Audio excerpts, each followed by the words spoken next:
if you ever miss an episode, don't think that you have to go back and watch the last two or three or however many. I mean, it'd be nice. We always have a great conversation, but they aren't really stacking on each other. They don't really flow into each other. We're just talking about different topics, having a platform, as people said on Instagram, for questions, conversations, opinions. If you have an objective mindset and you come in here with an open mind, you can have a fruitful conversation. You can have a great time. So, enough of that housekeeping. Let's get into it. We're talking about the athlete's perspective today. We got two wonderful athletes right here. And we have my fellow host, Mr. Zolik, to my right. So, how You about know. this? How about we do a little introduction for our special guest host? You want to go, Lee? You got Too On the kind, spot, too kind. on the spot real quick.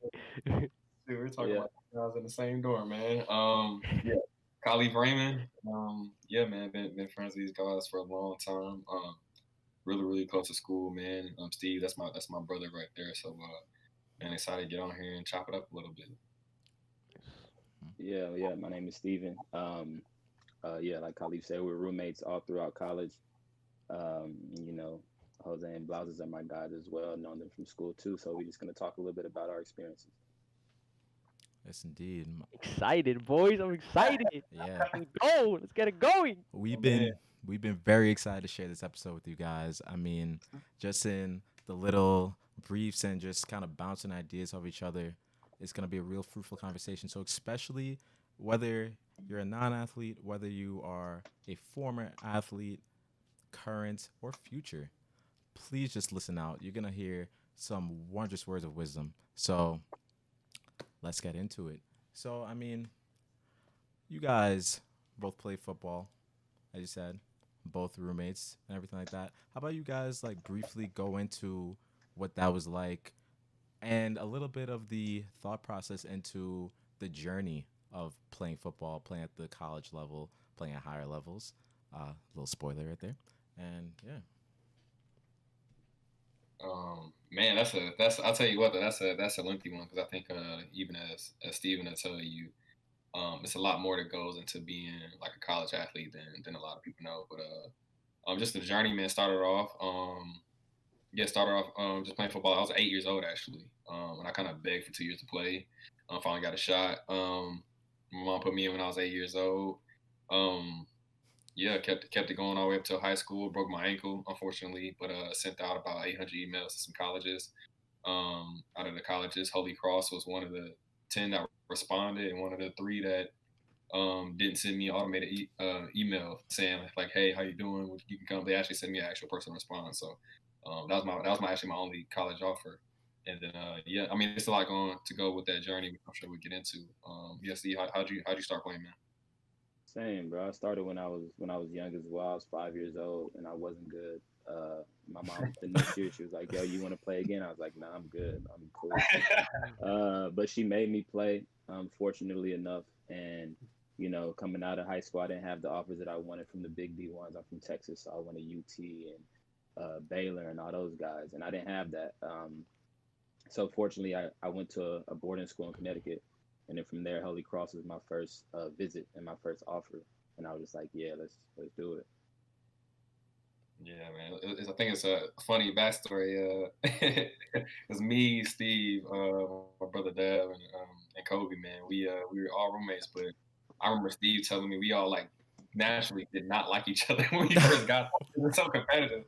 Um, but now we end up being roommates, man, and end up becoming brothers, man. But I think it's a lot more that goes into it than a lot of people think between just such a rigorous football schedule, but you kind of got to be just as much. You have to be just as much of a student with a lot more of a workload. And I think that definitely takes a toll. Help makes you learn a lot, but it's a lot goes into that whole process because I had to make the same grades as anybody else with a fraction of the time. So um, it's different. It's different. Nice. And I mean, you talk about a little bit the responsibilities that come with being an athlete. But needless to say, there are also certain perceptions from other people that comes with being an athlete. And I just wanted to know is were you guys at all aware of these perceptions? Did they impact the way you went about college? Did they have any influence at all on either of you guys? Um, yeah, I think for me, that perception, you kind of, when you're in high school, in a place like Texas, it's big football. The high school games, Mhm. we used to have 20,000 people at our games, like crazy. So you kind of walk around school and like you're people know that you're a football player or you're the football players as a group. Mm. So you kind of expect that a little bit, but then when I got to Holy Cross, it was completely different because it was more of a um, being like the culture is different, and then Right. going from where I lived to being a predominantly white college, that's different too. So then when people say, "Oh, you're a football player," some of them kind of look at you as like you're only here because you play football, and that's the difference. Like it wasn't. Sometimes it felt good, like yeah, I am a football player, but it didn't. It was like, okay, now you're kind of demeaning who I am as a person and like this thing that I do. Not that you have to celebrate it, you don't have to at all, but it's not something that should take away your perception of me just because I do that. Because, like Khalif said, we had not as much time as everyone else, but we had to do the same thing. We had to pass those classes, we had to get all those requirements just to get our degree as well. But we also had to do football for 6 hours a day. So, Right. yeah, it was a little different. Yeah, I mean, I think that, I mean, that perception is is definitely there, but like I said, I kind of looked at it differently. Because even though like I was at Holy Cross and I did play football, um, what I'm saying, I did a lot of different things, but I also wanted to make sure like when I was in class, I wasn't an athlete. You know what I mean? When I was in class, I was a student. So like as Paul will tell you, I'm taking a few classes with him. Like I wanted to be the best student in that class for that. You know what I'm saying? I always consider my grade very highly important. And honestly, to be honest with you, especially being Holy Cross what it was, I mean, you had to have grades even as an athlete to get in there. So True. um, for me, man, it was like, man, at the end of the day, I know I mentioned to you guys earlier, man, when it comes down to saying whatever the perception is, whatever you kind of want to label me as, I was always going to take a different road. I was always going to create my own, because I was, like I said, I was more than just an athlete. I did a lot of different artistic things, a lot of different. I was very adamant when it came to schoolwork. I mean, I wanted to create my own labels because it didn't matter what room that you placed me in. The first thing you weren't going to think was athlete, and even if you did, as soon as I opened my mouth, you're like, okay, he has something to come to bring to the table. So, um, it was definitely there, but I want to say that didn't really put too much weight on it, as you may have perceived, just because, like I said, it was. I'm saying I wanted to have my own labels. I wanted to be the best who I was, not just necessarily the best athlete. So, yeah, so. Was that ever like difficult for you to do? To kind of just put that aside, because I know it may sound easy, to the audience and whatnot, but it's something that I assume is very difficult to do, when you have all these stigmas and whatnot, and putting it aside and kind of focusing on your own path and your own journey. Like, was that ever at any point difficult for you, or did you just kind of grow up with that mentality? Was it like taught in your household or whatever the case may be? Yeah, especially growing up for me, I always consider academics good. My family places a huge emphasis on academics, just in general. But I think whatever value they instilled in me, my parents, my family, my aunts, my uncles, they are. I mean, it was never to the point to where it wasn't necessarily difficult because I wanted it. Like I didn't need somebody else to label me as a certain thing. I didn't need somebody else to perceive me as a certain thing for me to be comfortable with myself. I wanted to be just as much of an athlete as I wanted to be a student, as I wanted to be a dancer, as I wanted to join different clubs, as I wanted to be. I want to be just as much of an athlete and be able to walk in that room and dominate a conversation, just like I wanted to go into a classroom. Okay, you know what?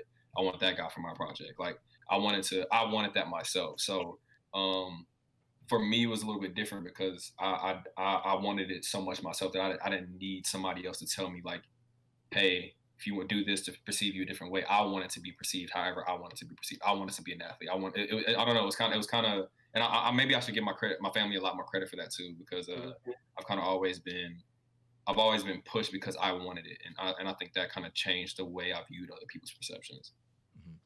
Yeah, Yeah, I completely agree. It definitely takes it's a lot of your background and your upbringing based on if you're gonna let that carry that weight for you. I also think it was very we were very fortunate to have each other as like teammates and roommates and friends, but and our other the rest of people in our friend group as well because as much as we motivate each other like on the football field, we also did as far as doing different things, like what Khalif mentioned, doing things in the arts, taking this dance class. I probably took more dance classes than anything else at Holy Cross. But and people, and I would go in there and I'm going full out, like I'm trying to be on Broadway. Like it's because you want to be, you just don't want to be. Oh, like Khalif said, they're gonna walk in there and say athlete, okay, but when I do this thing, they're gonna say, oh, okay, this guy's like he can do this too, or he's just as much this as he is that. So I think it is a lot of your mentality, and it's also just your surrounding. I think it would have been much more difficult for I speak for myself, but I think for both of us if we didn't have the support system that we had there to yeah, do that. We probably still would have got it done just because of who we are, but it would have been like, okay, damn, like I'm out here by myself and I got to figure it out. I think that's a completely different, and it can feel like that sometimes, but I think that's a completely different kind of weight. I think that's one thing I always tell everybody was the biggest blessing for me is that I met my best friends there, man. I mean, we pushed each other, and then I mean, when it comes down to perception, comes down to how people view us, when it comes down to what we wanted, what do we want to achieve out of that school, we had so many conversations between ourselves when we pushed each other so much, man.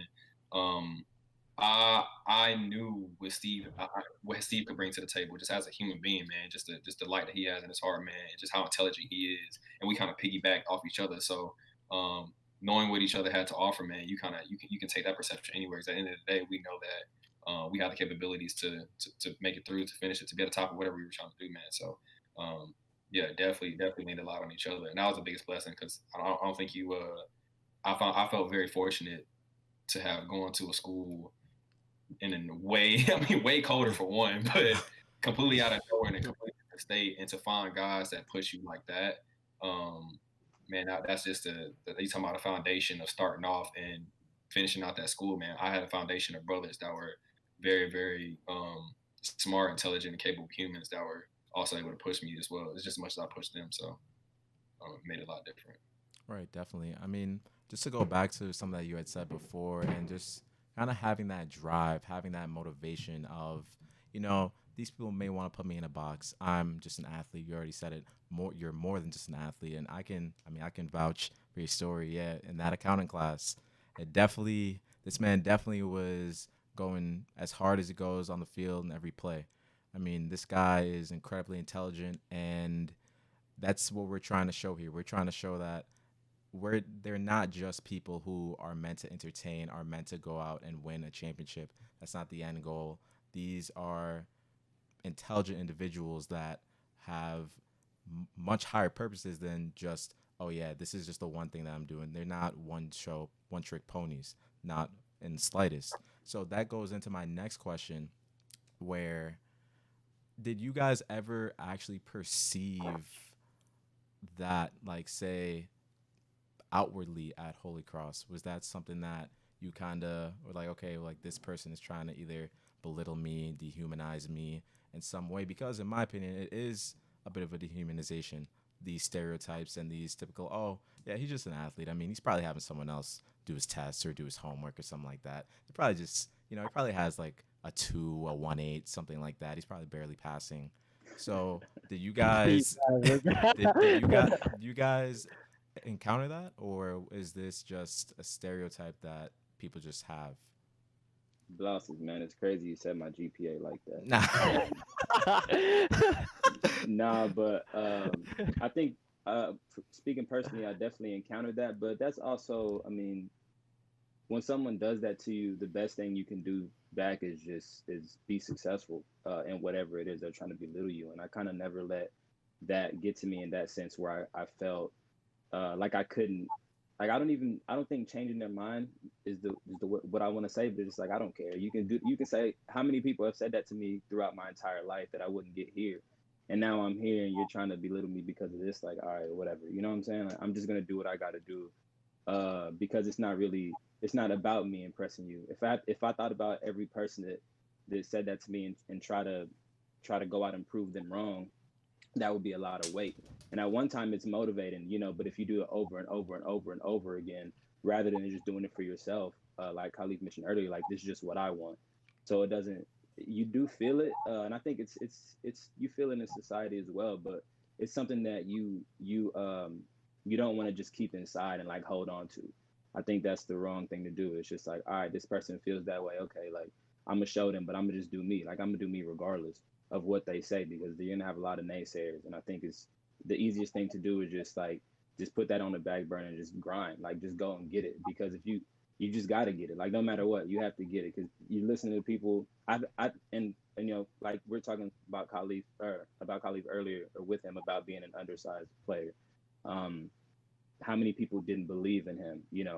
And even me coming out of Texas, I was an undersized player. It's like how many people didn't believe in me? So there's always going to be that, no matter what you do and who you are, what field you're in. So I just think like, all right, cool. They said this, I noted. Like, copy, I got you. Let me show you what's up. Like, let me show you how I give it up. That's the easiest thing for me to do.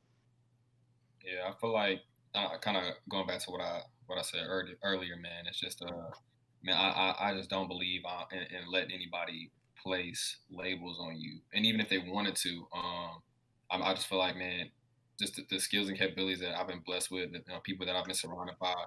I mean, as soon as I go up to a table, no matter what that table is, whatever that function is, I'm going to show you I have something to offer.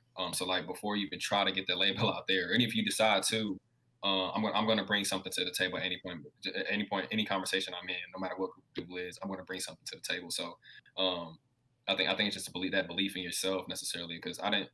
It's hard to say, oh, he's just an athlete, and then you got the same test score as they do. You know what I'm saying? They're not going to say, oh, he's just an athlete. I wanted to be labeled as a smart kid, so I studied like a smart kid. I mean, a lot of that, that's the root of it. Just a lot of study. I wanted to get grades like smart kids, so that way, before you can say, "Oh, is that an athlete?" I mean, I'm already on the side, so a lot of times you won't necessarily get that from me anyway. But as soon as I show my test grade, I created my own label. Like, okay, I can't just call him an athlete because that dude just made an A.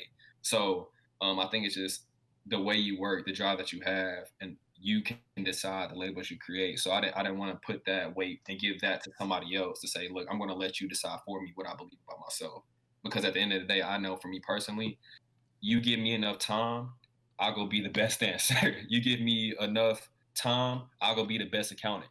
You give me enough time and I allocate my time, I'll go be the best lawyer. I mean, I'm not going to let you say, oh, you're not good enough, or you're just an athlete, or you're just anything unless I decide it. So, like, whatever you want to bring to the table, I said a long time ago, I wanted to be a smart kid because when I'm in class, I'm not an athlete. I'm not playing football.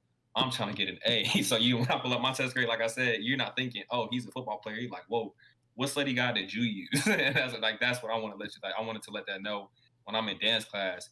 Oh, man, you can dance really well. Oh, you're a football player. Like that's the next question, not the first one. So, like I said, I put full belief in you create your own labels, and if you allocate your time, man, you can be anything you want to be. So that label doesn't matter what they try to perceive. They can't perceive something that's not true. And if they want to, I got more proof capabilities, a foundation support system to prove otherwise. So kind of what Steve said. You really don't put too much weight on it, man. You kind of keep pushing past it. You just grind. You just go get it. Whatever you're doing, whatever facet of life that you're trying, man, you just go grind and get it. Hey, and I can vouch for you too on the dance floor. Y'all really put in work in Noche Latina. So, nah, but Steve, you bring up something interesting about how you had a conscious effort in doing other things at Holy Cross, right? It was obvious to me that there was a gap between athletes and non-athletes, right? I mean, at Kimball there was a table dedicated for the athletes. At times it seemed like they were like two separate entities, right? Did you guys ever make a conscious effort to kind of bridge that gap between athlete and non-athlete? And if so, like, was that ever difficult for any of you to do?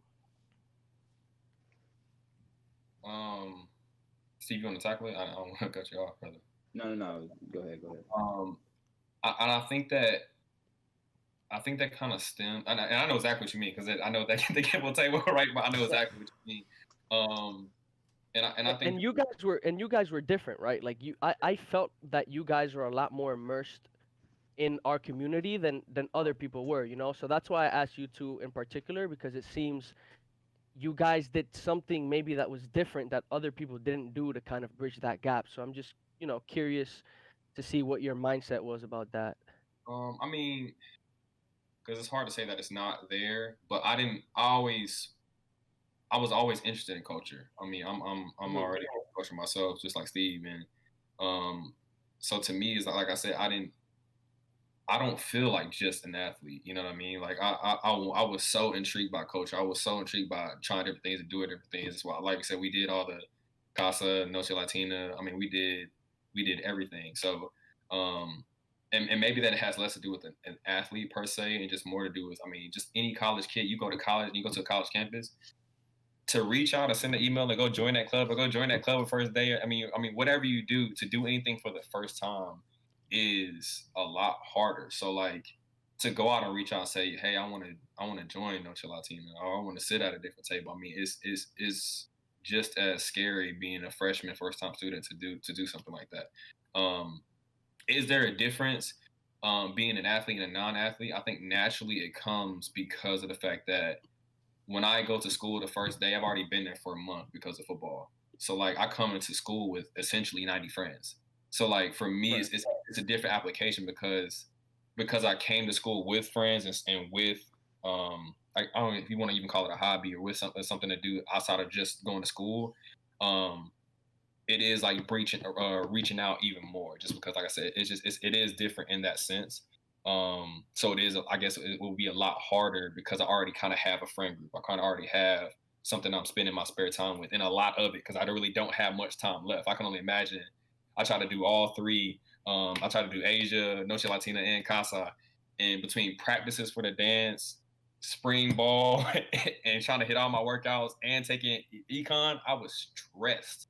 I'm getting calls like, "Hey, this and a dance at the same time." Like, I can't go to either one.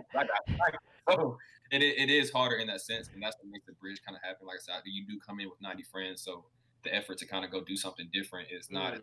it's not as pressed just because you kind of already have something to do while you're there. But I think, like I said, also just reaching out and do something different is a little bit of fear. But yeah, I think that does make it a little bit different, just because, like I said, we were there to go to school and play football. So yeah, you got anything for that, Steve? Yeah, it's a little bit about what you alluded to as far as the football schedule. So on a normal day, on a Tuesday or a Wednesday, we got to wake up and we all got to sign in to breakfast at 8 a.m. If you didn't sign in to breakfast at 8 a.m., that meant you were lifting weights already. So it's like you had a 6 a.m. or 7 a.m. And Yep. then after that, you sign into the breakfast, you got class from like 9 to 2. And then after that, you got a meeting for an hour and then you go practice for 2.5 hours. You get out, you go to lunch. Excuse me, you go to dinner. You're supposed to get lunch in between that time. So you get out, you go to dinner. You just got At to 6 p.m. You got to Yep. sign in for dinner as well. And then after dinner, you got to go watch film on what you just did in practice. So I think it's very easy to just get lost in that mix. And it may come off sometimes as arrogant, like, oh, these guys are only always together. They only talk to each other, like they're at Kimba at the same time, like they're in classes at the same time. But it's like we had to do that. But I think it takes a conscious effort to say, like Khalif said, I'm interested in these other things. I did a lot of poetry when I was there. I did all the Casa, the BSU fashion shows. Like I did a lot of those because I also, I wanted to just experience it. I wanted to learn more. There were so many. Me being from the South, it's not as diverse as it is in the Northeast. So I had never really seen a Puerto Rican person. I never seen a Dominican person. I never seen these people from Haitians and all that. I was like, I never seen that before. Like, I want to know what this is about. I want to see these people.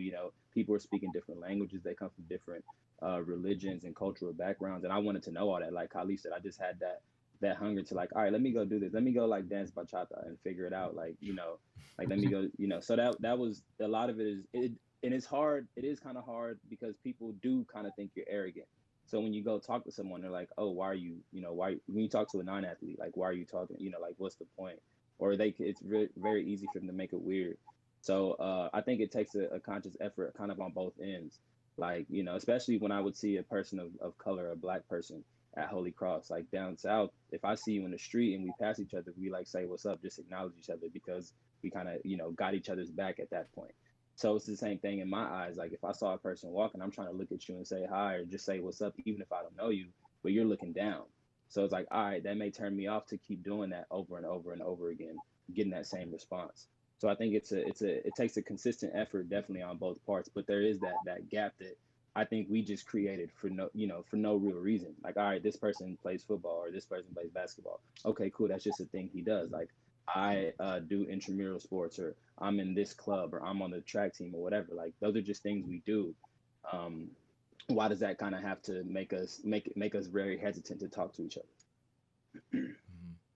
No, definitely. I mean, I think that's a real major issue. And just from personal experience, as a freshman, we were introduced to senior football players and we felt comfortable. We would feel like we could talk with them and everything like that every once in a while, but everyone else was kind of like, okay, like I don't really know you, like what you said at Holy Cross, especially people kind of you're walking, you're looking up, and then oh, you see someone, you get them with the ooh, let me just look down real quick. So, and that's just the game that people play. It's kind of like we ascribe a status to people, and then that is what defines them. So the football table, all football players, and then if you see someone go over there, it's like, oh, is that dude a groupie? Is that dude a fan? Is she like doing this, that, or the other? Like, what's the deal or whatever? When it's just we're all human beings, we all want to interact, and we just need to kind of bridge the gap. I mean, I think we're a perfect example of that. I felt very comfortable after meeting with you guys. Like, I could go sit at the football table, I could go sit at the basketball table, I could go hang out with my friends. Like, you aren't just football players, you guys are generally my friends. So let's spend time together. Just to segue a little bit though, you guys have been mentioning all the different things and all the like versatile things you've done, like say poetry, dance, on top of practice, on top of film watching, all of that. How did you establish that discipline? Did that come directly from playing sports, or how do you figure out how to apply your time? Like, what is Mm, this idea of application of time? Um, I think I mean, and the craziest part of that is that understanding grows as you get older. Because I think right now we're generally focusing on college, and let's say we start there, you kind of have to. So like Steve said, we wake up at 8 a.m. You either sign in to breakfast or you have lift. All our classes have to be scheduled before 2 or in before 2 o'clock because we have meetings. Then after that, you have meetings, then you have practice. I mean, it's 6:30, 7 o'clock, and I'm going to dinner. So I have 2 3 hours to study. And then that's just because I'm at an academic institution, prestigious one at that. So I have to study in order to be a student. Like I said, we have to make the same grades as everybody else with less amount of time. So um, you already have that blocked off. So if you want to add anything extra in there, knowing that you have to study, you're almost forced to apply your time in a certain way. And some of that is just as much just as hard as it was. It also kind of became a blessing after. Um, just because like we had such limited time and through those 4 years of college learning to apply it in order to make time to do anything else. Like if I wanted to do casa, I still had to make sure if I did, because I did casa, you do track and you do football, you have to be at football meetings and at track practice and at casa Noche Latina practice. So like it's definitely tough, but in order for you to venture out, in order for you to do the things that you want, in order to meet new people, meet new faces, because like I said, going into Holy Cross, and a lot of reason we chose that to leave to go to another states because we didn't feel just, oh, I'm only able to do one thing in life.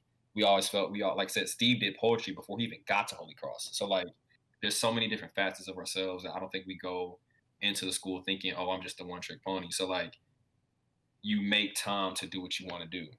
You and it kind of even going back to what I said earlier, you make time to create the label that you want to be perceived as. I wanted to be perceived as somebody who could do multiple things. So like you make time for that. And I think that kind of that grows as you get out of college. Anything that you want to achieve, like I said, you have to make time for that. You have to learn to apply time. For me, an hour dance class is or an hour dance practice for Noche Latina is a long time to apply time, but in the grand scheme of things, it's necessarily not. So imagine if I put that same hour into doing something else that I want to do later in life. Like that if you learning to apply time was almost a necessity then, but it kind of became such it was so beneficial to us after just because we're forced to learn how to do it. So um, yeah. Definitely. Yeah, I think he's exactly right. We didn't have much time, so it was more so a question of, do you really want to do this? And for the most of the time, we did. And I also think it really depends, or it goes back and reflects on our background as well. I know Khalif is the oldest, um, in his family. He's the oldest sibling in his family, and I am as well. So you always have that. We always had that extra responsibility, or that feeling of be okay. We got to be responsible and do this. Um, or if I book myself to go be in this poetry club or this dance or whatever, and I have to go to practice, I got to do it. I can't not show up, because then what does that say about me? Then I may not be able to do this again. So I think it's just a question of how bad you really wanted to do something. And if you didn't, then you didn't make that sacrifice. But in the grand scheme of things, I think for the most part we did. Yeah, and I definitely saw the sacrifice play out in those years at Holy Cross. Something that does interest me though, I obviously knew you both during college. Steve, we took an Eggmeyer class that one time. I remember you were, in a cast, you were dealing with an injury. Khalif, I mean, I know that you were dealing with so many injuries through our encounters there. I'm just curious, like, can you guys talk a little bit about how it was dealing with not just injuries, but any kind of instances where you felt your confidence may not have been as high? Yeah, I think once you get injured, I know I got injured my freshman year. I don't know if Khalif did or not, but I got injured my freshman year, and it happened the second week of school. So it hits your confidence a little bit, especially when you're younger. I got injured when I was older as well, and it didn't feel the same. But Mm, when you're younger, it does, because you're there for a month before everyone, just practicing, grinding. You're a freshman. You're thinking I was the best player in my high school. Like, I was the best player in my city. A lot of times, the best player in my state. Like, I'm gonna come in and I'm gonna start. I'm gonna take somebody's spot. I don't care. And then boom, you get hit with an injury. That does take a little. It does take a hit on your confidence, definitely. But I think it's the way that you bounce back off that. mm, So your confidence is going to be, because you're going to have to come back from the injury, no matter what. So are you going to put in the work to rehab and do what you got to do, as far as take care of your academics while you're hurt. Make sure you're going to the trainer and doing that PT, to get back. And I think when you get back, that's really when you measure your confidence. It's just like, all right, did I grind as much as I had to? I had surgery on both my shoulders and my ankle. So, and I know Khalif had multiple surgeries as well. So it's like and a lot of times we had them at the same time. I think we were both in a sling at the same time our junior year. But it was just like, all right, your confidence may go down a little bit, but it's up to you. Like, it's up to you. Nobody else can tell you how confident you are in yourself or in your body other than you, and no one else makes that decision for you. So when you're younger, it's different, and it's a little different. But I think as you grow older, you kind of realize it's all on you. Nobody's gonna do the work for you. Nobody makes a decision for you. So, yeah, I think that's it for me. And I think how cool this is, man. It's just because I know in the beginning we mentioned just more than an athlete, and mm, just kind of give you a small insight of insight of, I guess, an athlete, and why that's not necessarily true for us is because everything that we're talking about here is so applicable to anything else in the real world. So mm, like applying time, I mean, anybody changing careers now, anybody pursuing anything, even strictly academics in school. But I mean, once you even graduate from that, I mean, just learning to apply time. That's part of growing as a person, as an adult. Like that's just if for us in this chat specifically, that's part of just learning to be a man, learning to apply time, use your time wisely for yourself and those around you. But for an injury, if you want to generalize that, that's just simply adversity. Like especially for an athlete, that's one of the main ways to face some adversity. I mean, it's just one. It's a bigger example of it, and that's so applicable to anything outside of your life. It is an injury. It is going to maybe sway your confidence, maybe in yourself and particularly in your body. But that's so applicable to anything else. To us, that's just a level of adversity, and you find out kind of who you're made of, who you are, and how bad you want it or what you want to do. When you get an injury, you can do one or two things, man. You can either stop playing or make a decision. You know what, man? I'm gonna bounce back from this, and I'm gonna come stronger than ever. I'm gonna use this time to come stronger than the best version of myself that I've ever been. If I broke my right hand, watch how good I get with my left. I mean, it's just adversity that you face that you can find time to see who you are, see what you're about. It's the same thing that where if you're doing anything else, man. If you lost a job, you can crawl into a corner okay, you know what? I'm about to figure out. I'm about to get even better job. I'm going to figure out, what can I change about myself, or what can I go and do more of to make sure that never happens again. So it's just for us. It was just a matter of bouncing back from adversity. I remember I came into Holy Cross with an ankle. So my senior year, I broke my ankle fourth game of the season. I had no offers, and like you guys mentioned, I'm already undersized. I'm at 5'8", so I could have did one or two things. I could have said, "Man, this sucks. I'm just not gonna play no more. That's it." Or you can go to ESPN.com, go to all D1A, D1AA schools, go to the student directory of every college that you find on there, and send out 800 emails and get an offer. So like, it's just how you want to respond to that. Man, Steven got surgery. Oh, Steven broke his ankle, destroyed it, man. And then he said, "You know what? I could do one or two things. I could say, man, I'm gonna lace my cleats up and just walk around with a limp every day. I'm gonna come back even stronger and play another year." Like, broke my collarbone, did the same thing. I mean, we had multiple surgeries, but to us, it's just adversity, and we get to find out who we are during the times where maybe our body isn't working for us, and we have to rely on, like, say, I gotta build some kind of mental dexterity to fight through this and come back even stronger. So, yeah, man. For us, it's just a matter of just bouncing back, man. How bad you want it, finding out about yourself and what you can take, man. Get back up from those punches. So.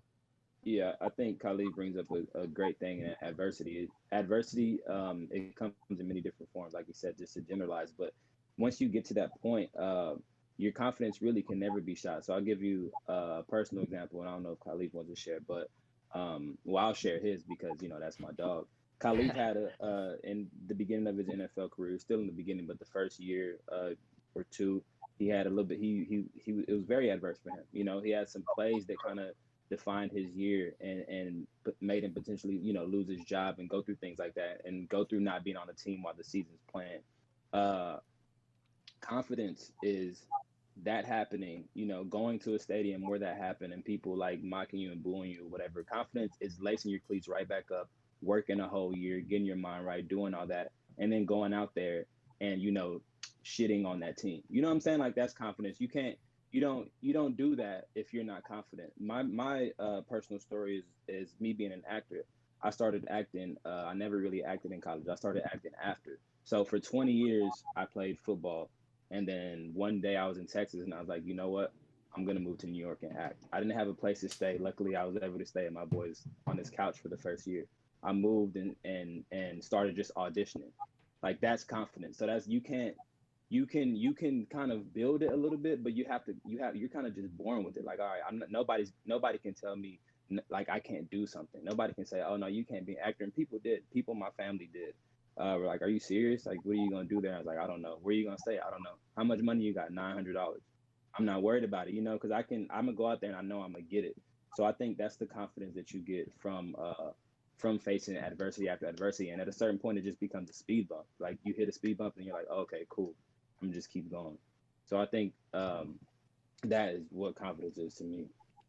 And I think, and it's crazy because, and I mean, me and Steve can go on stories about our day, about stories for days about where we come from and stuff like that, man. But I think the coolest part about it is, you break an ankle at Holy Cross, you break a collarbone at Holy Cross, or you tear something.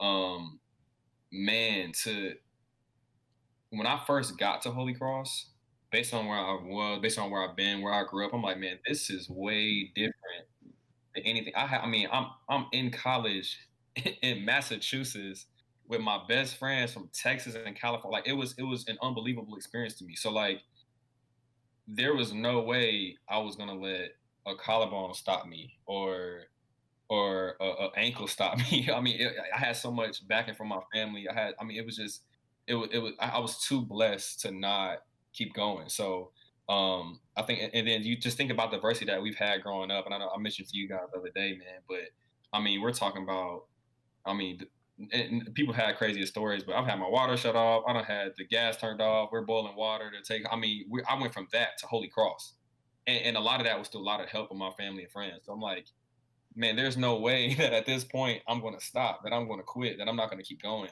And even to what Steve said, man, like early in my career, man, I think you just learn to grow as you strive for that, to grow as a man, to grow as a person. Um, when you face adversity, it's going to tell you who you are, and I think that's what kind of generates more of my confidence now. Because when I had that huge speed bump in my career starting out, um, And man, I mean, I've seen the worst of the worst. Man, I've seen the Wikipedia page. All kind of. I mean, I was, Twitter, Twitter I mean, game. it got to that point. But the coolest part about that whole journey and why I'm so blessed to have had that adversity, because I know that in my worst days, when I have the least amount of faith in myself that I could possibly have, I didn't decide to curl up in the corner. I decided to go buy a jugs machine. I decided to work out 6 times a day. I decided to, every fear and anxiety that I had, I was like, man, I'm going to put hours into working through this. I'm going to meditate. I'm going to read. I cut the video games off. I was like, I spend too much time playing games. I need to spend more time on my mind. Like, it's just the decisions you make to allocate that time to better yourself. And you're going to eventually learn to grow as a man, grow as a person. And like you said, it just becomes a speed bump, man. I know at the end of the day, no matter what, I can go figure it out. If I could not play football again today, I know that I know how to allocate time to go be a professional at something else. I know no matter what, I'll be able to figure it out because of the adversity that I had playing football, because of the injuries, man, in the background, and just all the things that you go through. You know you're able to do it. So yeah, I mean, a lot of that comes with challenge yourself. I know that if I wanted to go, no matter, I mean, just even that, from being a football player to going and joining Noche Latina and Casa, to Stephen writing poetry, to us putting on dance performances in the spring, to have just a mutual existence between you play. I mean, you didn't even know. If I didn't tell you that I was an athlete prior to you knowing, I would hope that you didn't know. I mean, just because you've gone through so much and there's so many parts of your life. So um man, no, I think, like you said, it just becomes a speed bump after a while, man. You just know, you learn to know who you are, and the rest of that stuff doesn't matter. So yeah, just a little bump. Someone hire these two as motivational speakers, please. My goodness. Ooh, Sheesh. makes me want to get out of my chair and do some curls or something, bro. Oh man. No, of course. I mean, I've been seeing some wonderful questions in the chat. I think kind of just going off the topic that we have about time. I know we've talked about it a little bit, but someone was asking, how do we mentor younger athletes, just younger people in general, about how to apply their time? I know you get a lot of discipline from playing, from athletics, from playing football, just the demands that you have to meet. You have to make sure that you stick to schedule. You have to make sure that you get your workouts in and so on and so forth. So, what would you guys say to someone that's younger? What words of wisdom would you give to them in terms of how to do that? Ooh. Man, I would say find your family, man, especially when you go off to college or you start to do that. Just find your family for sure. And don't be afraid to say, you know, this don't feel right, or I can't do this. Don't be afraid to ask for help, because once you find your family, trust me, me and Khalif, we used to have to share like chicken wings and shit because we didn't have no food, during the summer. So I think you gotta find your family and just know, at the end of the day, like uh, the years are gonna go by, the time is gonna happen anyway. Like you're gonna blink and it's gonna be next year. So be the person. Be a person who, after that year's over, you look back and you say, man, I'm proud of myself. Like, man, I did this, or I faced that adversity and I did it. And just use your resources to the best of your ability. Don't ever try to box yourself in, because you're more than just an athlete. You're more than just a black athlete. At the end of the day, you bring so much more to the table. And just, and also, once you gain that knowledge, like, give it to the younger generations too, because they need it. They may need someone to talk to. They may need someone who's been through it. And you always want to be that mentor. My door is always open too for anybody. Like, even if you're at Holy Cross now, I don't know you. You can still call me, hit my line. I'm sure Khalif too. um, just because we know how it is to be there and feel out of place, and maybe not be cool, and then maybe not feel good all the time.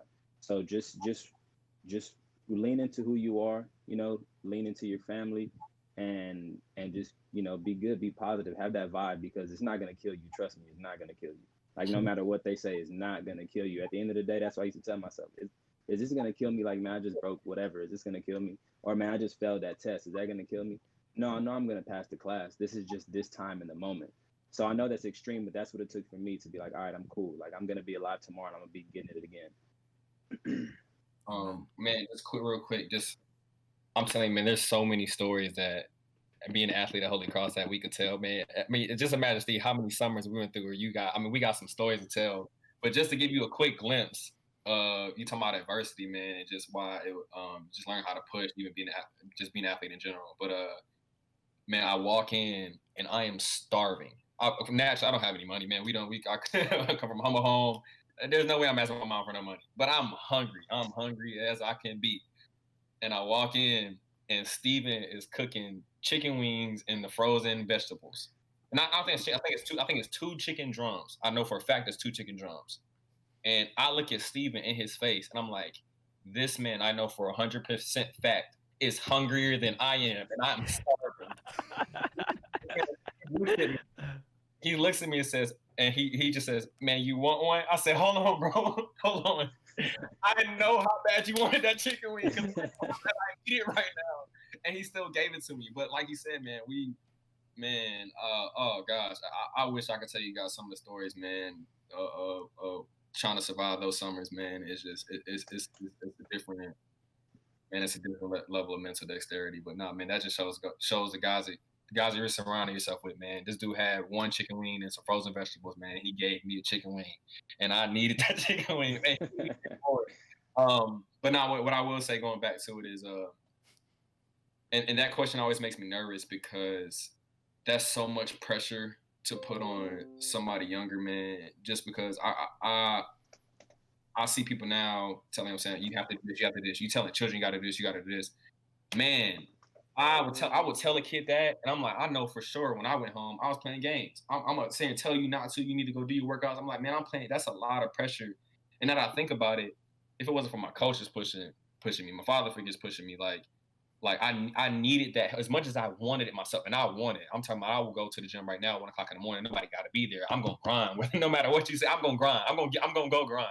But even then, even with the mentality that I have now, I had people get me up at 5 a.m. I couldn't just get up on my own every single time. Imagine me doing that at 12. Imagine me doing that at 14. I'm 25 years old, about to be 26, and I still have to go push myself to grind, and it's still hard to diet now. So you telling me I gotta tell a young kid, yeah, you gotta make sure you go eat right. I'm like, man, you better. That's hard for me to do now. So it's very hard for me to answer that question just because I know how hard it was. I know how much help that I needed along the way, and to sit there and just tell you you have to do this is almost unfair. Even though that sometimes that's how the cards are dealt. That is unfair. So if I could have anything that I would say, it would be always step up, always step back up, because you're gonna get knocked down. You're gonna not want to do it. You're gonna get a bad grade on a test. Just always step up, no matter what it is. If you want to go to school somewhere else, you may not get in the first application. Send another one. Just always find a way to step up. You're going to play games. I can't tell you not to play games. You're going to eat candy sometimes, but like always step up to the challenge, even if you're not ready, even if you think you might fail. Always step up. We've been doing some workouts, and I've had my little brother and his friends. They've been coming to passing, and there's times when he's like, "Nah, you go. I'm not. I'm good right now. I'm good right now." I'm like, "Look, I know it's tough. Trust me. It's a bunch of NFL athletes out here that's guarding you, but dude, step up. You're gonna grow so much more even through your failures as long as you just step up. Just the first time, just step up one more time. Like as soon as you step up, everything else you can't grow for something you don't do. I remember this dream I had once where um I to go to the tribulations that I had. I play my worst games were versus the Raiders, and I was playing the Raiders this year. And the night before the game, I had a dream that I was looking on the iPad, and it was already the next day. The game was already over, and I did so good. I did great, bro. I was like, man, I took a punt back. I got a catch, everything. And I'm sitting there in my dream. I'm like, wait a minute, but I didn't actually play. Like I was just like, I didn't actually. I'm just looking at the film, but I don't remember playing the game. I didn't grow from anything because though I'm glad I did well, I didn't actually play the game. And I'm just looking at film the next day, and I remember waking up thinking like, man, if I don't actually go play, if I don't actually go challenge myself, I never let myself grow from it. Like this, I just don't get that. Even if I would have failed again, maybe I just did a little bit better than last time. So just always step up, no matter what you do, no matter what anybody tells you. Always step up because you'll be able to grow, and that's gonna put some ammo back in your satchel so you can keep pushing for the next time. I mean, you may succeed. So always step up. Yeah, and I mean, you guys make a great point about having a support system, right? That's something that even I myself, when you're coming out of high school into college, one thing I always say is find your support system, because I know we all have, different opinions about Holy Cross and this and that. But one thing I can say is that I did meet family there.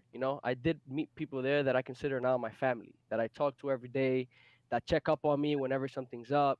And that's something that I'm forever grateful for. So definitely vouch for that support system. Um, just one thing from me, real quick. I was just curious. I'm not sure how much the media affected like Holy Cross athletics, but you know, media is a big thing in sports, right?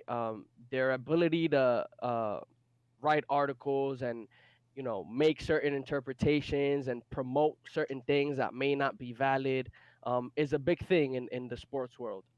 And I'm just curious, did you guys ever at any point, whether in college or post college, was there any kind of way that you guys specifically handled that, whether it be um, like interviews or advertisements or any of that? Like, did you guys ever feel the need to sort of alter some of the ways in which you spoke, or some of the things that you did in order to kind of adapt to that, or was it not a thing during your careers?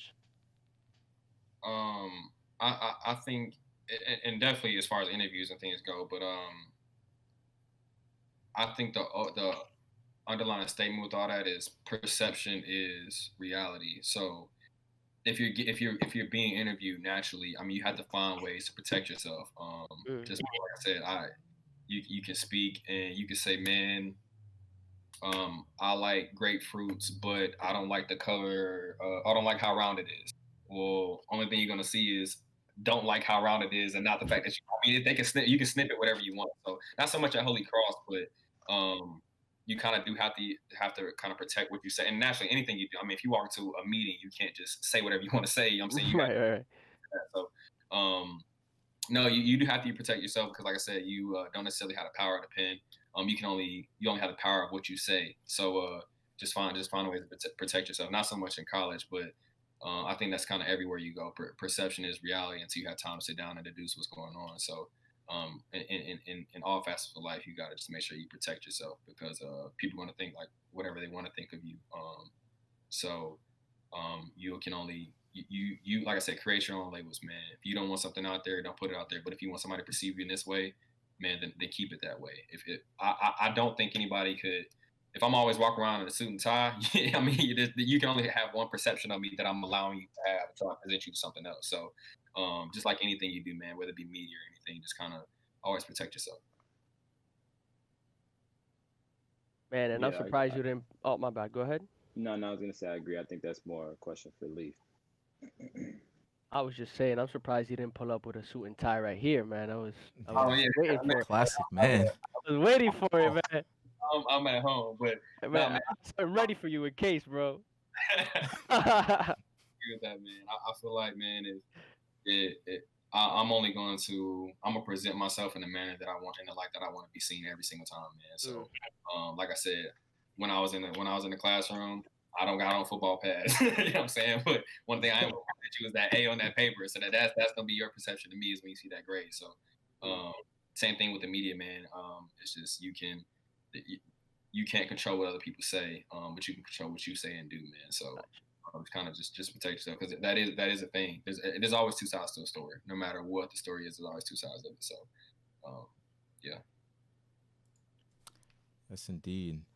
So we're gonna segue into a quick call-in segment right now. Ooh. We have a couple people that are waiting, a couple people that ping the call-ins. They joined. They're in the waiting room right now. So if you guys don't mind, we'll get right into that. I'll drag them in. And if anyone else wants to call in, as OG Fiki said, type in exclamation point call in. You'll see the instructions and you'll get to chop it up with us. I mean, join the conversation. You have a comment, question, concern? Let's voice it. So we're about to bring in the first call in right now. And I think it's someone that you boys know very well.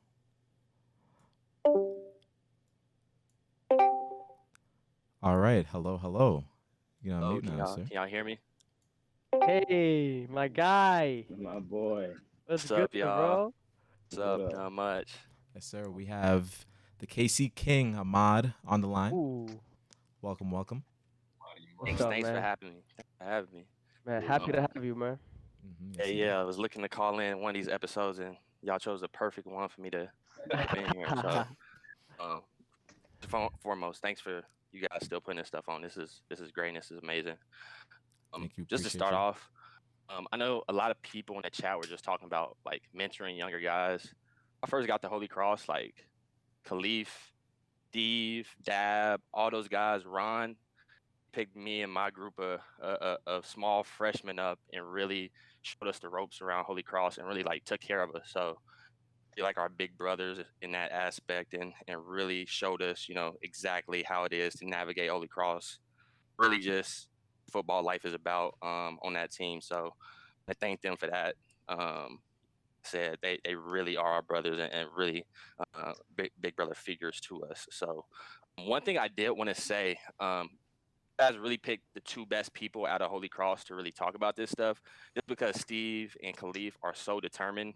I mean, you can see just where they're at today, how determined they are, how much they've gone against adversity, how much they really fought to get where they're at today, and I think they really showed exactly what it you have to do to get at the point that they're at today. But did want to kind of take it away from the Holy Cross aspect and them specifically. I noticed a lot of guys across the country that go through the same adversity as most of the guys at Holy Cross, through. A lot of guys are star players, star athletes on their team, in newspapers, on ESPN, going to big D1 colleges, and all they know, in life is football and getting to the NFL, or whether it's basketball and getting to the NBA. Girls volleyball and getting professional there. A lot of these athletes really solely identify with their athletic ability.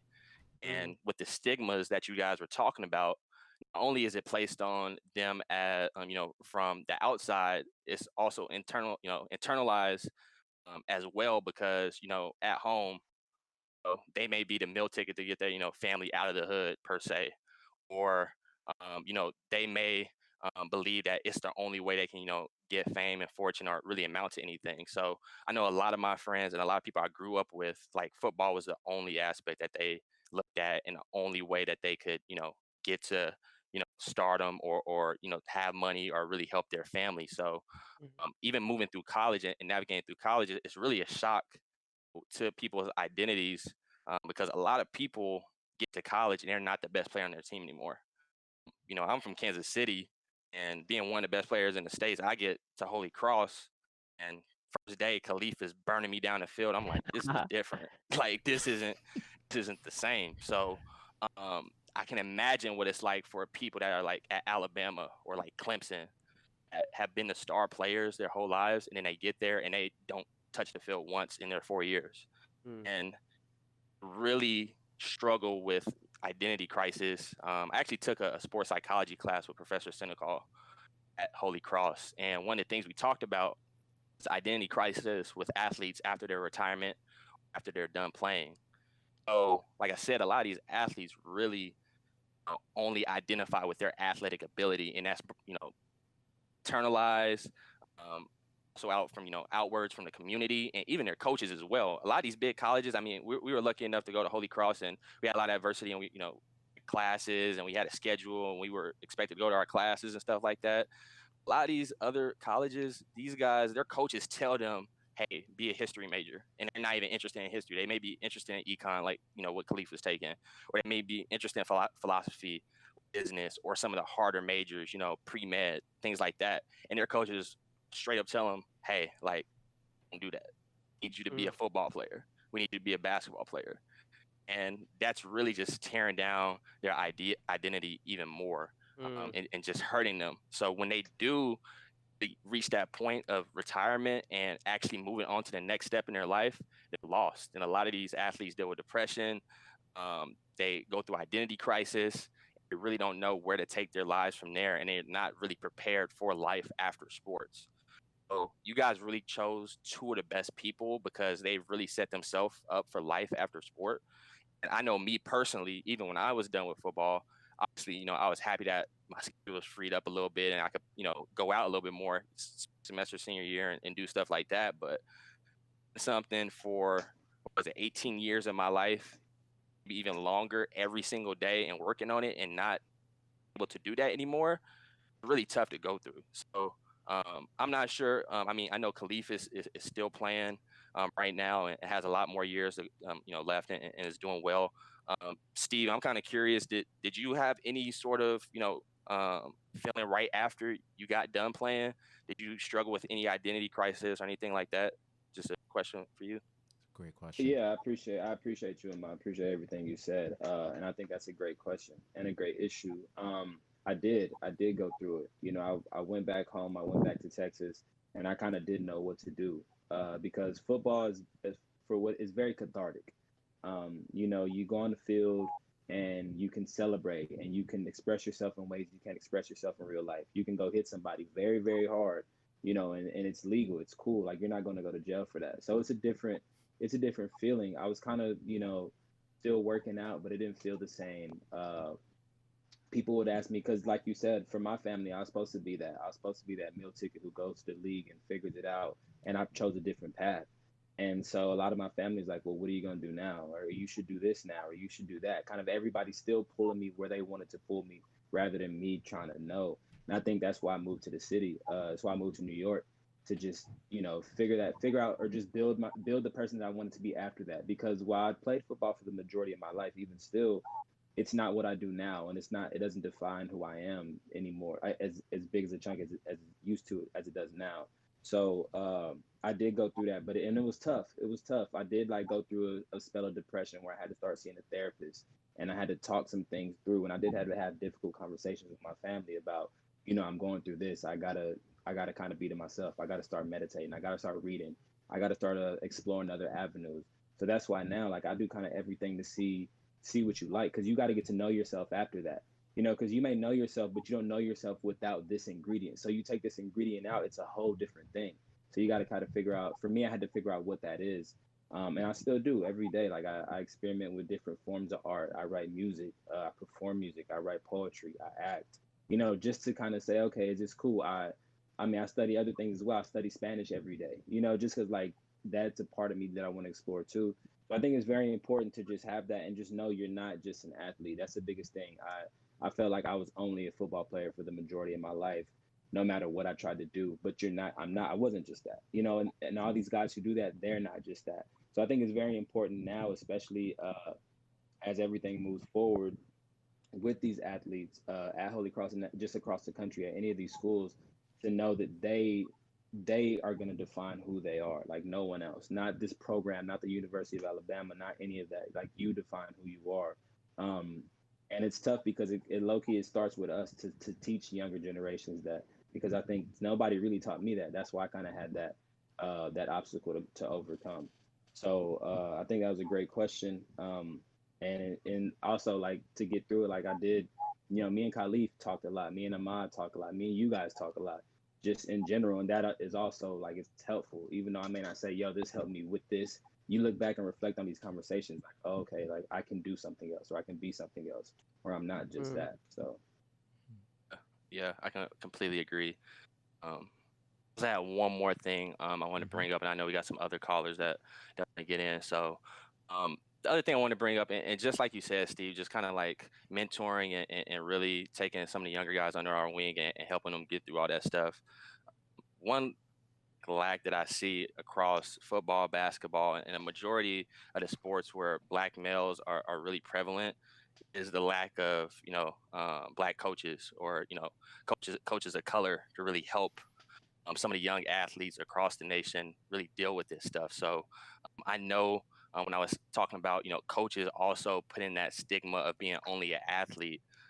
I know at Holy Cross some of, and I'm not gonna name any names, but some of my relationships with some of the coaches are really the best. I really can't say whether or not they really view me as a person outside of football. One story I have, and I know Steve knows this, and like I said, not to say any names, but one coach I remember, I believe it was junior year going into my senior year or something like that, and I had real long hair at the time. I kind of had like some free form locks going, and it was real long, kind of the J Cole style, if you will, but more so of a high top. Anyway, I decided one day I was like, I'm gonna cut my hair, start over, regrow it back, cut my hair, walked into meetings, and one of the coaches was like, "Oh, Ahmad, nice haircut. You look like a human again." Uh, Everybody was just kind of silent in the meeting room. It was like, human again? Like, what do you mean by that? Was I not looking like a human before with my hair? And really, it's just with the whole disconnect, and especially with the time that we're at right now, and the whole movement going on, and really people really acknowledging the discrepancies between races and people of color in this nation, having almost a full staff of white coaches. It was kind of a real disconnect there too as well. And I felt like a lot of coaches really didn't know how to handle the black players and players of color on our team. I know Holy Cross, we're probably one of the only teams where majority isn't black or people of color, and I just think some of the coaches weren't really equipped to really connect with us on the outside of football and sports level. And not to say I do have some great coaches and met some great coaches at Holy Cross, but really all the way back until Little League, I can probably count on one hand how many black coaches I've had throughout my whole career. So that's definitely a problem. And just kind of spin off of that, what was your guys' relationship, either with you, Khalif, with your coaches right now, with the team you're on right now, and at Holy Cross or in the past, and Steve, past your past career too as well. Man, that I'll tell you, that's one of the hardest conversations to have, just because, man, leader. I firmly believe if it wasn't for the leaders and the mentors that in my life today, that I definitely wouldn't be where I had a lot of help along the way.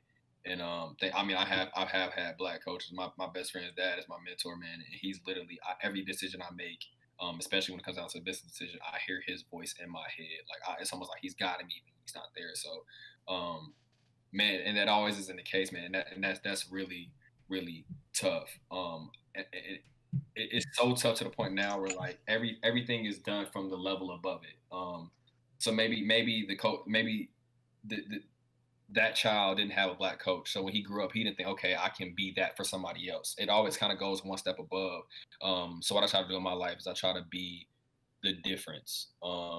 Maybe if you necessarily didn't have that mentor, that even though you didn't have that, instead of letting that be a crutch, you become that mentor because you know how meaningful that was for you. So that's kind of the approach that I've taken. But as far as my coaches now, man, I want to say that's that is one heck of experience, because you aren't necessarily allowed to express yourself and be who you want to be. Man, I feel like it's so much pressure and not enough support for the teachers, because, like I said, those are people that push you. Like, there's people with relationship with their coach. Like, if it wasn't for him, I didn't have the father figure that I had, and it was because of my coach that I got there. So to not have that, man, is I mean, it's rough. It's rough.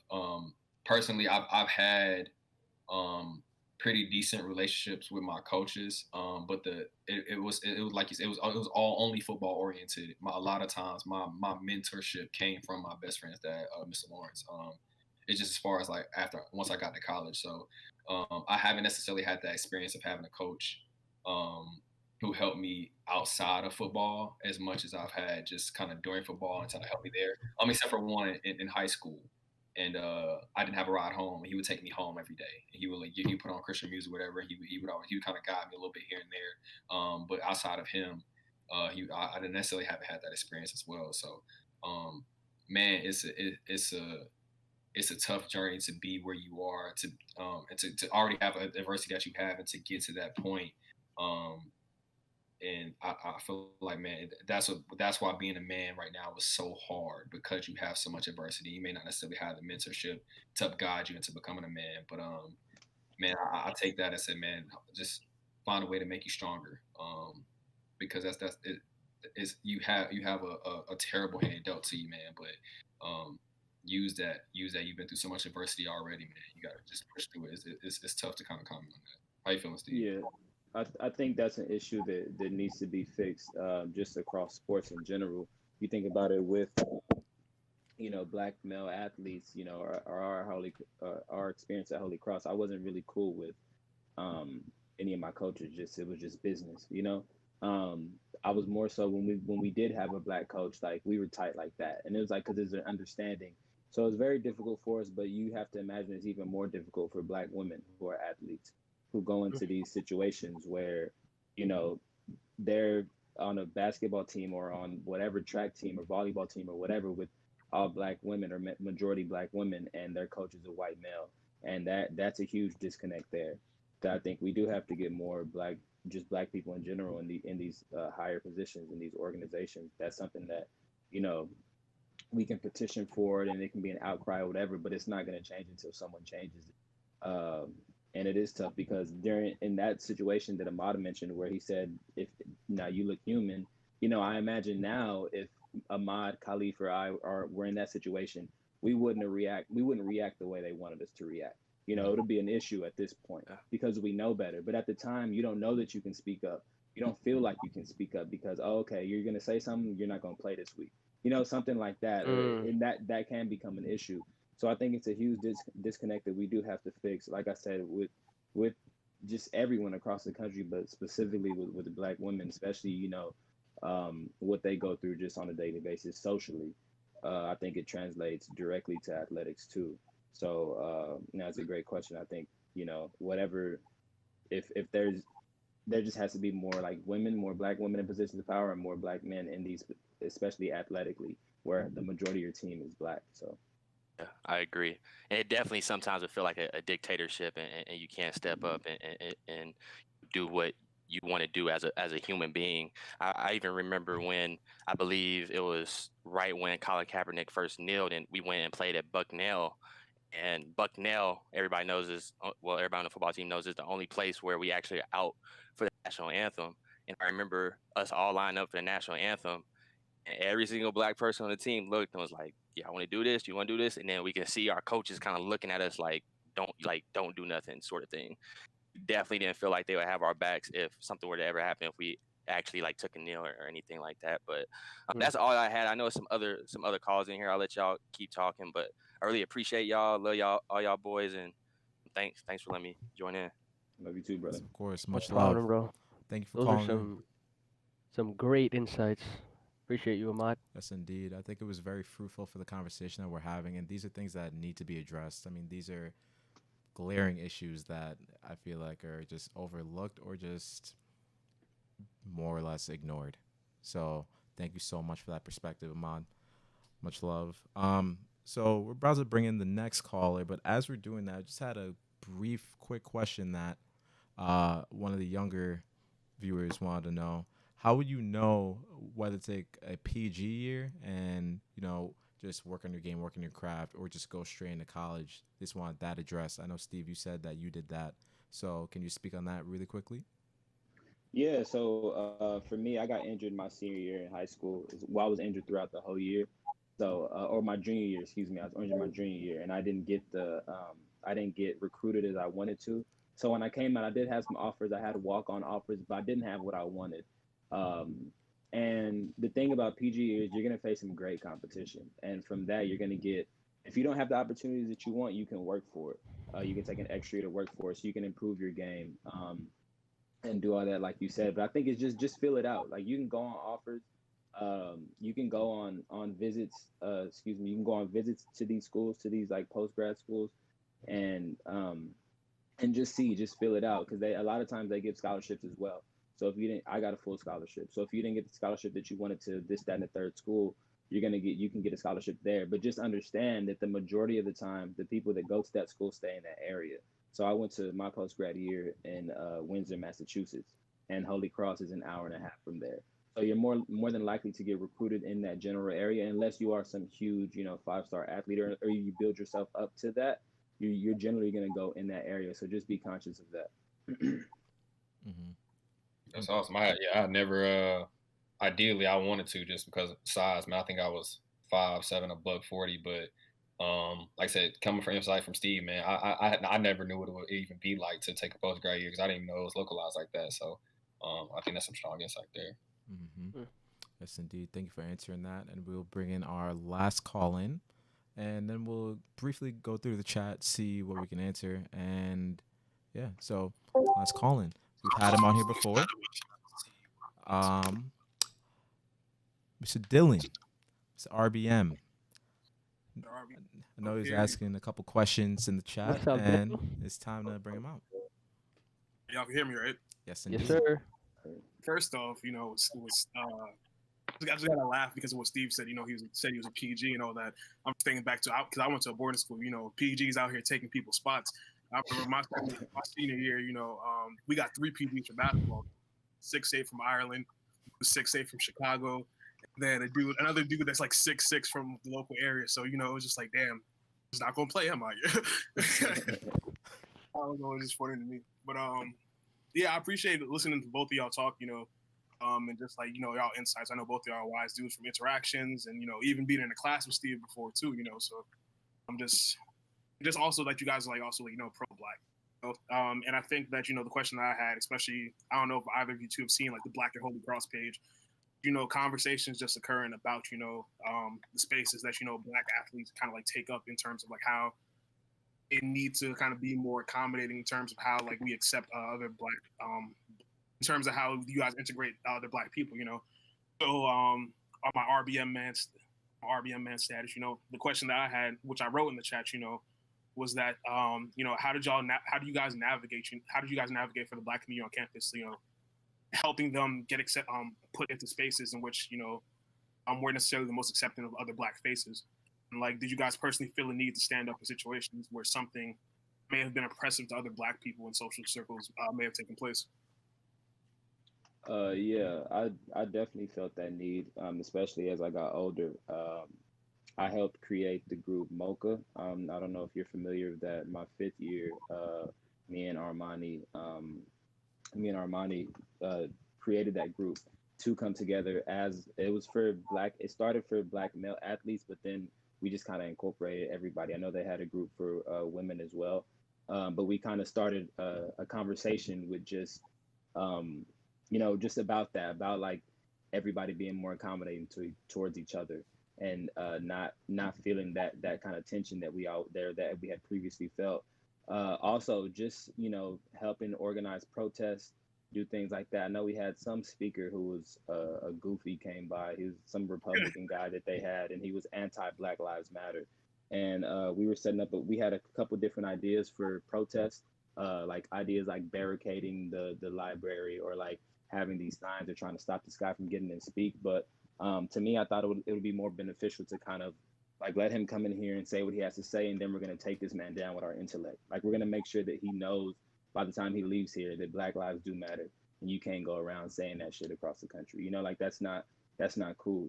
That's not what it is. So I think um, just doing that, I know Khalif also felt it too, but you just feel that need to, because it did, a lot of times it did feel weird. And that's why, like I said, I would always, every time I see a person of color, or a black person specifically, I would be like, hey, like, what's up? Like, we got to make it comfortable for each other, because we got to deal with this every single day, whether we like it or not. And you don't have to feel alone. Like, a lot of the times, I know we all felt this, we were the only person of color in the class. Like, we were the only black person in the class. So you do feel that. But when you have one other black person in there, you're like, oh, okay, cool. Like, I feel better. Like, I feel more. And I think that's a problem that they have to. I've seen the page before, but I don't have Instagram right now. So I don't see the post now. But I think that's something that Holy Cross as a whole has to work on, is just to be more diverse and more accepting. I know they recently wrote out a plan to do that, but that's something that should have been happening for years now. So we didn't have to. It's good that we take matters into our own hands, but just so it's more welcoming to us, and we don't have to feel like we have to have these conversations in the dark.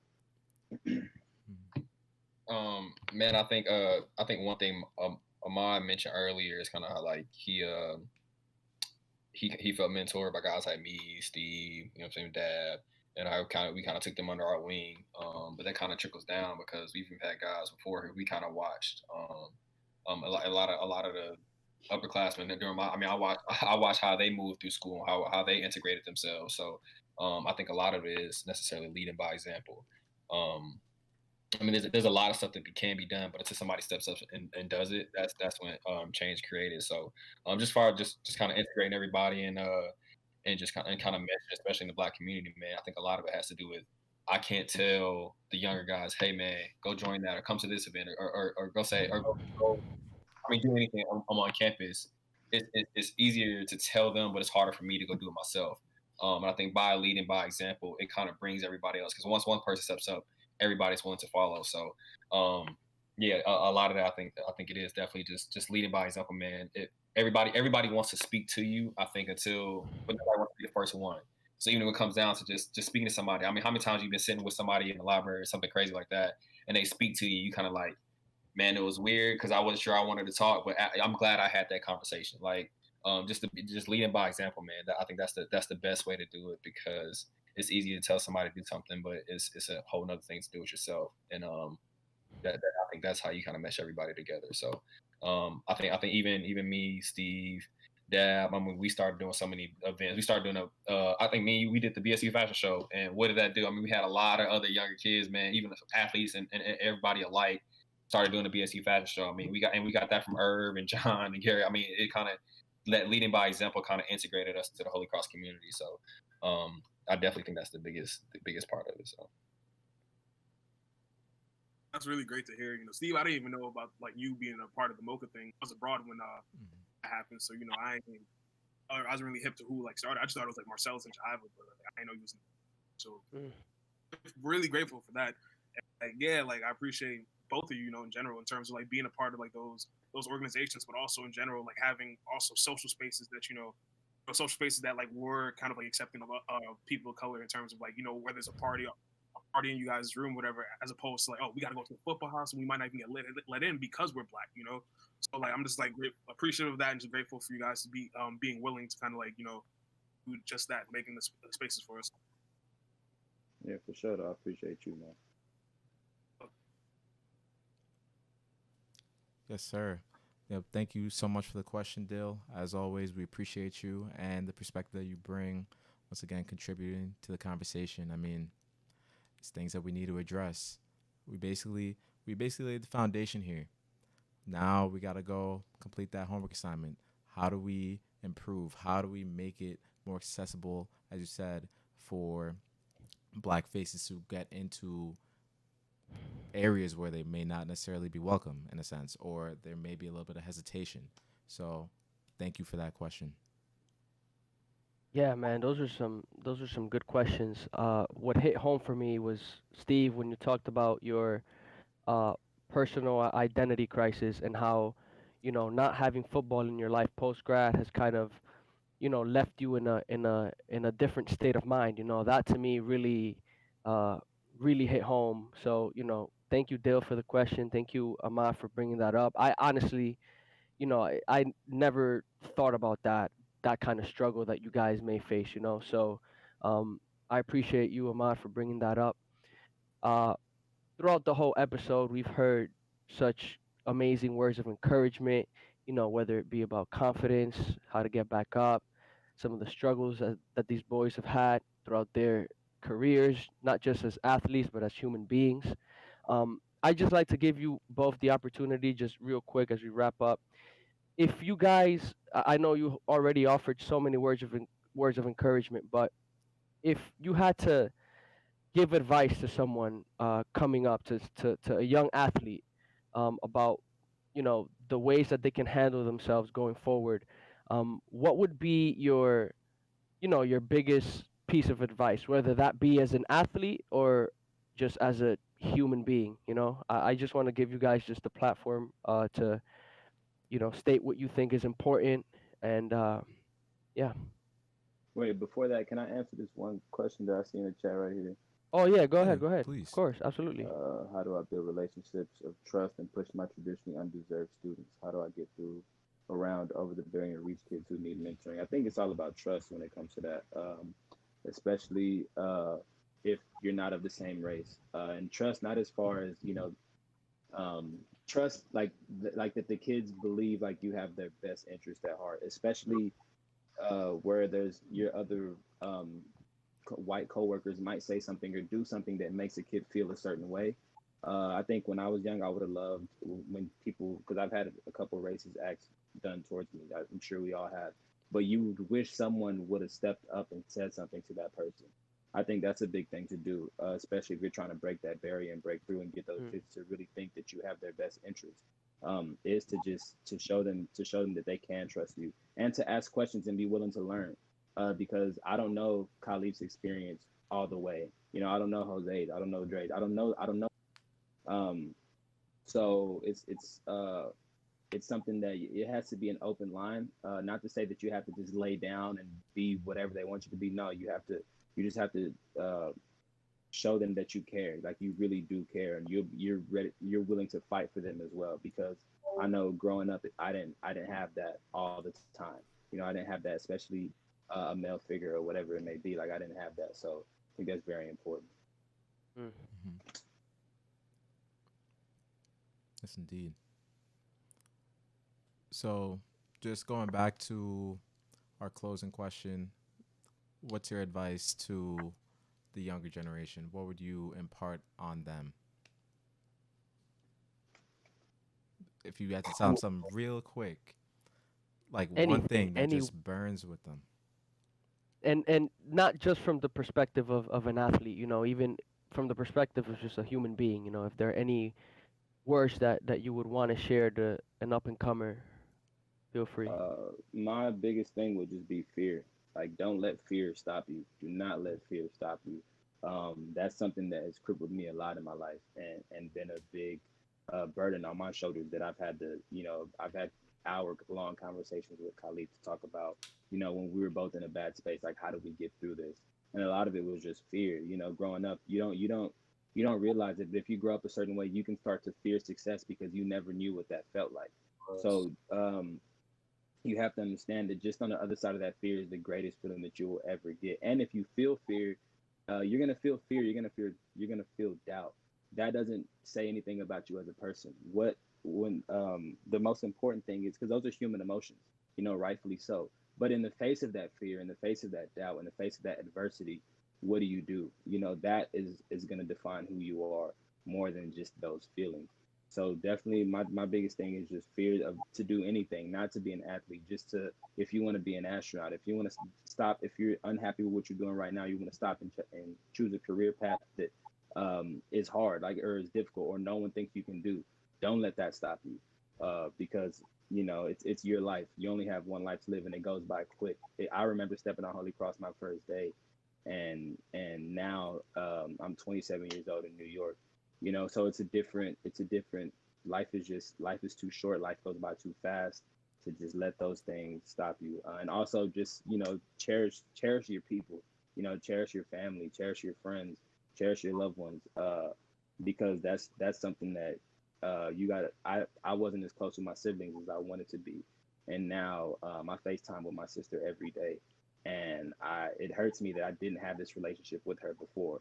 I know I talk to you guys a lot often. So just lean into that family, like I said earlier. Those are my words of wisdom for sure. Man, that's so crazy, man. Because I told Steve this all the time, man. I mention it every time somebody asks me. Is man, when I tell you that I could not be anywhere I am by myself, bro. I mean, go back to the with Steve and Dad, man. It's crazy because man, there are times, man, where I didn't have food, man, and Steve found a way to get it done. We didn't, me, Steve, Dad, Kobe, none of us had a car. Steve found a way to drive it up, and he drove his car from Texas to Mass. Like, I was helped so much along the way. Even going to my pro day, bro. Like, I didn't have a car. Man, I had to borrow our kicker AJ Wells' car or Rich's car or whatever they just to drive 20 minutes back. So I had so much up along the way between my friends and especially my family. Like I said, I have a mentor, man. It's different being about to go catch punts when I look to the stands and I see 20 people standing up in my corner. I've also been at the opposite side of that where I try to do it by myself. And I remember when I had my worst game and I looked up, I didn't see nobody in the stands and I didn't know nobody on the sidelines. I was on a brand new team and I had to go through that by myself. Whereas when my family's in the stands, so I'm like, it doesn't matter what happens in this game. Once I leave this stadium, I'm back with my people. Like it just I think that's huge. So man, definitely lean on the people that are surrounding you. But just because Steve said that, I'll bring out two more. One of them is really hard, and the other one sounds a lot easier than it is. And the first one is just challenge yourself as often as you can, because you're going to find situations where, man, you maybe have to go in a different career job. You may want to have a different perception about yourself, man. If the more often you challenge yourself, one, the more you know who you are because you know what you can take. But two, the more you learn to grow, the more you learn to become one with yourself, man. Just the more often you challenge yourself, man, you get out of that comfort zone, and you're everybody in this world, man. They're so capable. They're so capable.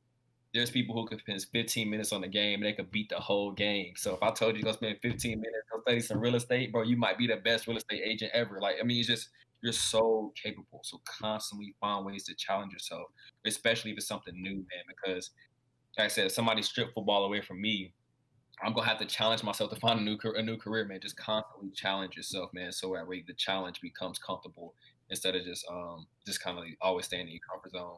And lastly, man, um, it sounds so easy, but it's so hard. Is learn to love yourself, man. I remember the first time I looked at myself in the mirror and I said, bro, what are you doing, bro? Like, bro, you ain't it, man. I beat myself up harder than anybody in my family, anybody in my coaches, anybody in my corner, anybody who didn't know. I beat myself up harder than anybody else. And it wasn't until now where I learned to love myself and to be like, you know what, I can let the faults that I have go, or to move past them, or to look at them as a speed bump instead of just saying, man, you know what, I'm not good enough, man. So learning to love yourself, man, because at the end of the day, when you do have trials and tribulations, man, the one person that can pick you up before anybody else can is going to have to be you. You're going to have to learn to do it to yourself. So learn to love yourself, learn to forgive yourself, man. Learn to love yourself enough to let other people love you. Love yourself enough to allow yourself to get help. Love yourself enough to know, man, if I go through something, man, the one person I know that's gonna have my back is me. Not saying you're not gonna let anybody else, but that's where it starts, man. It's hard to even allow love in. I mean, I know for a fact, man. It's hard for me to even accept gifts, man. It's just like just learning to love yourself enough to let other people love you as well, man. So challenge yourself as often as you can and learn to love yourself, man. Because you got to pick yourself up as well, just like everybody else will. So, Yes, indeed. Well, gentlemen, I think we've had a wonderful conversation. I think we've really hit all aspects of the athlete's perspective, just the discipline, the application of time, and really just challenging yourself, as you said, and getting outside of your box, getting outside of your comfort zone, and really finding out more about yourself. I mean, you never know where you'll end up. You never know if you're going to become an astronaut. You never know if you're going to become a physicist. You never know if you're going to become the next big thing, the next big poet, the next actor on Hollywood, Broadway, anything like that, or catching the touchdown in the AFC Championship. So, Okay. yes, sir. Yes, sir. Had to throw that one in there. You know we got to throw that one in there. Wink, But, wink. but that'll be it for us, guys. Thank you so much to everyone that tuned in. Just another one last announcement. We've launched the Choppin' It Up Instagram. It's I'll put it in the chat right now. It is at Choppin' It. So once again, it's at sir, Choppin' It. So be sure to follow that for any updates, highlights. If you missed a stream, you can check out some of the high points of it that we thought, oh yeah, no, people are gonna love to see this. So definitely be on the lookout. Also, check my Twitter as well for any updates, and let us know what you guys want to hear about next. We'll be live again next week. I'd love to thank my hosts and thank everyone in the chat for just being here, just supporting all that. Last one more thing. I know I've said last thing so many times, but if you don't follow the stream already, please follow the stream. You know, hit that little heart up there, that little purple heart, have a heart. Um, we go live every Wednesday, just so you get the notification. If you haven't already, please follow. Thank you. and we will see you guys next week. Thank you all. Appreciate it. Thank you guys, man. I love you, boys. Thank you. Mhm. Love you. Appreciate it, man.